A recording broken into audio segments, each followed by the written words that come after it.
好，来，乡亲啊，继续来看全台湾的国中甲国小，拢是9月初1才来开学，但是独独就是云林县197间的学校，今仔日8月25就开学咯。原来是因为10月18到10月23，云林县要来主办全国的运动会，到时阵会停课1礼拜，所以才会提早1礼拜来开学。 休热还有1礼拜，云林县197间学校的学生已经册包排列开学啊！开心吗？不开心。喜欢上课还是放假？放假。你呢？一样。你也一样哦，喜欢放假。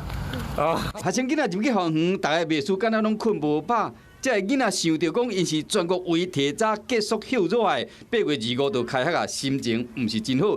不过家长就无共款啊。终于学生开心，就是对，就是吧，开心就对了，对，不用安排就对了，不用，也不用照顾了。哎，对。然后那个10月的时候还可以再多放年假。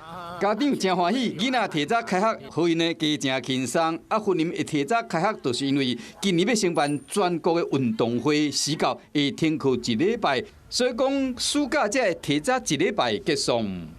在年初的时候，已经也公告给全县的学校，哈，包含我们国中小跟国立高中职、公私立所有学校。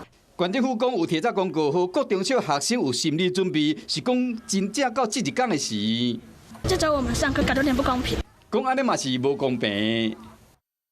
Hello， 我是林仙怡。想要抢先掌握最及时的新闻资讯吗？赶快订阅、按赞、开启小铃铛，锁定华视新闻 YouTube 频道。